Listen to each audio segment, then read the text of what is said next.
Who would you say is the best Valorant player of all time? Maybe if I asked you on the spot, you'd give me an answer that easily comes to mind, like TenZ or Ospas. Maybe you have a longtime favorite that's ingrained in your head, like Chronicle or Forsaken. Or maybe the new blood is the true blood for you, and you'd go with someone like Texture or Kong Kong. But if you're from America, and you've been around for a little while, there's a good chance you'll say that it's Ye. Despite 2 years going by since his apex, El Diablo's impact and reputation still precede him. Just about every conversation about VCT in 2022 ended up getting back to him and his insane aim. He was the frontman for American Valorant and the infamous chamber meta. He was invincible during his time on NV Optic. But before that, he was building his reputation on Andbox, and slowly, but surely, he was beginning to turn heads. By the time Stage 2 of Challengers 2021 rolled around, Ye was the star of most of the games Andbox played, win or loss, and alongside a solid squad, he would start racking up some decent finishes in Challengers. But he was starting to become aware of how much more valuable he could be to the game of Valorant. Right around the time that Andbox attempted to make their imprint in North America once again in Stage 3 Challengers 2's Open Qualifier.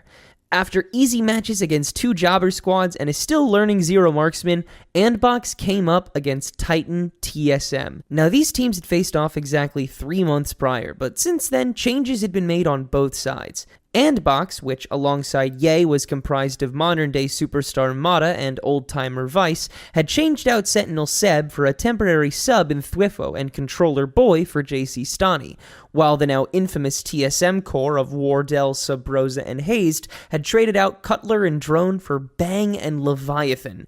This would be the last match Ye would ever play on Andbox, but it would be a masterclass, and in a nail-biting map 3, he did what very few players have ever done in any map of Valorant: get 40 kills. But he had to play through 2 to get there, so let's talk about those first. Haven was Andbox's pick, but starting on attack they had trouble getting off the ground after winning the pistol. Eventually though, they had a reliable C post plant they were able to recycle, concluded by a chaotically placed B exec to end the half. But when the sides swap, Andbox blow what seems to be an easy pistol retake when Hazed gets away with an otherworldly flank. After winning bonus, Wardell buys an op in the 4th round of the half and goes berserk, and no matter how many times Andbox get up on the defense, one shot on the operator would flip the momentum back around. Andbox ended up winning only 1 round in the second half, handing TSM the first map. Split was far more back and forth, but Wardell's offensive operator once again scared the pants off of Andbox. But with insane clutches from Thwifo and Mata, Andbox were able to snag crucial rounds and keep the half entirely even. Despite starting the attack on the wrong foot by dropping the pistol and bonus, Andbox ult-dumped in round 18 to keep guns. And in round 19, by killing their opening duelist before the retake, TSM is forced to play slow. And with Thwifo getting 2 kills on a classic, and Vice getting dinked by a Phantom against Bang to survive for a 1v1, Andbox stalled TSM with 11 milliseconds to spare. They weren't done. They dive-bombed A-site next round, and it was Ye's turn to op on the offense. TSM weakly stepped into the tying round. And with no guns, TSM were the ones holding W. And it freaking worked! 2 kills from the team's stars, and with a cosmic divide from Bang, Leviathan was afforded enough time to sneak up to market and grab the 3rd kill. Luckily, Thwifo is clutch again, and nets the 3 last kills to get ABX in the lead. One they don't hold on to long thanks to a ninja play from Wardell in the Viper's pit, followed by a complete shutdown of a weakly played split push. Match point, TSM. With a 5v5 post plan in round 24, Ye gets an insane triple kill before going down. Poison's gone. Locking sight.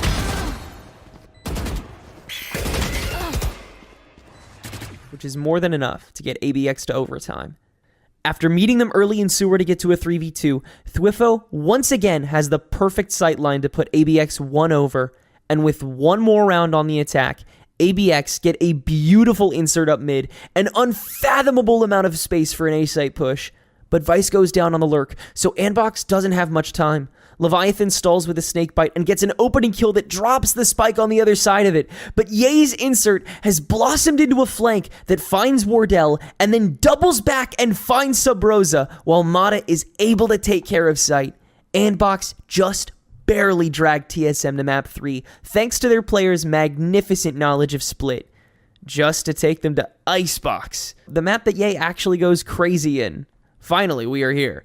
I want to mention some fun things going into this map. Both these teams had recently changed their compositions going into Icebox. TSM had swapped their Omen and KJ for Skye and Viper, and meanwhile, Andbox were running double Duelist with Mata on Reyna out of the blue this tournament. And while both of these teams had Icebox as one of their worst maps, they were both also quite good teams in 2021, and so in the time between Stage 1 and now, TSM had gone 8 for 12 here, and Andbox 10 for 17. So no one was really sure who was going to take this map. And trust me, that feeling would persist for quite some time. TSM breezed through the pistol retake, but Andbox 4-spot, and with 14 HP, Thwifo yet again clutched up. Andbox slugged their way through sites to keep up with a strong TSM, and in round 10, Ye goes off with a 3k, but Hazed on his own in his ultimate finds a clutch 2, and then stalls for time to get TSM a lead they keep for the half thanks to, say it with me, another push by Wardell and Sub Rosa. Hawk out! Blinded.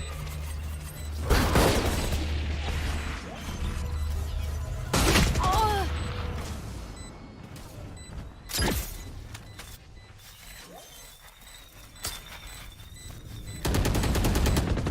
Last player standing.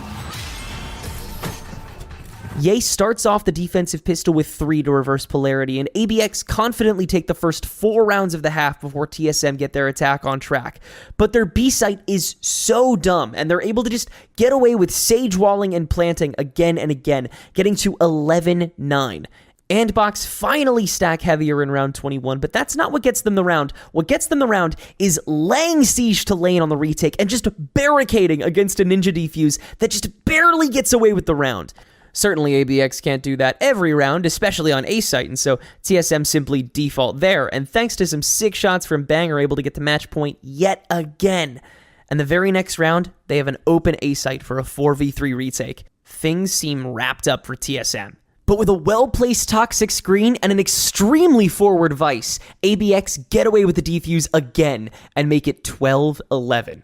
Vice gets first blood in round 24, and Ye is hiding on the boxes for the push, getting an easy 2 before Wardell pops the knives and punishes. But the rest of ABX take the fight and win it, taking us to overtime once again. Andbox completely scatter in round 25 and get decimated, but Ye and Vice shut down the lion's share of TSM's following push, getting them to OT2. Andbox try attacking A site again and can't break through the backline, and so they're forced to take the fight on site, which they lose. But Ye is once again holding early on defense, this time on B, which TSM push, opening frag onto Hazed, which lets him burn down the wall and bang with it. A second overtime clutch from Ye that keeps the match going even longer. Andbox finally try B site, but with Wardell opping Ye out early and Thwifo still on a massive lurk, they have no gas in the tank, and so they turn tail and wander right into Sub Rosa. Match point again for TSM. And yet again, first blood for Ye when side swap, who decides to match and kill Wardell with the operator in the following round. TSM almost hold on to a post plant, but it falls apart and the game goes to 15-all. It really does seem that no one can have a fully powered attacking round in this overtime, and that'll continue when TSM completely clock another A fight and follow up with a hellish push-up tube to B. But yet again, El Diablo is in the right place at the right time, and with a fully enacted lurk from A site knocking down Hazed, Rosa, and Bang.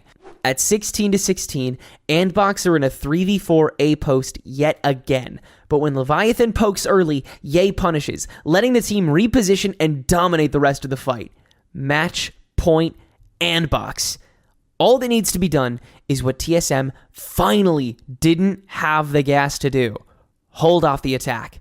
And after Jets were traded early and Vice was able to get a spam kill onto his Ditto, it looked like TSM may have been stagnant. But Sub Rosa got another insane lurk and turned their attack into a trivial 2v1 against Thwifo. Andbox tried to claw their way back yet again with a fast A push, and Ye yet again pressed, getting the team enough advantage to play with time till the round was decided. Match point Andbox again. Could they do it this time? In a match that frankly wasn't even close to the tournament's finality, such a challenge for TSM so early on, could Andbox fully make the comeback? We already know how this will go, but I did that for the same reason that this game goes the way that it will go. It's the same reason we haven't been talking about Ye all video. It's that at the end of the day, Andbox did not win. And sure, we're going to talk about this statistic forever, this 40 kill thing. People were talking about it when the game ended. Everyone was losing their minds at how many kills one player got in one map, how consistent one guy could be along such a long game. And trust me, Ye is going to receive all the rewards in the world for that. He's going to get picked up by one of the best teams in the world. He's going to get a championship. He's going to get close to winning champions. He's going to be one of the greatest players of all time. Many will think that he is the greatest of all time. But TSM won this tournament. TSM were the ones who wrote their names in the history books. And TSM are about to finish this map. They win a disgustingly placed default in round 36 to tie things back up, then shut down both lurks on defense, the opening player on the push, and the two duelists soon after. With match point for TSM, they storm A site, losing 2 on the way out, but with Wardell sniping out Ye and Rosa clearing 2 close quarters, things even back out.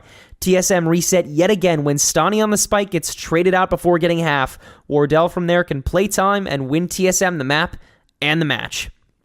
And of course today, in spite of those 40 kills that Ye got with his team, he not only didn't win, but he didn't stay.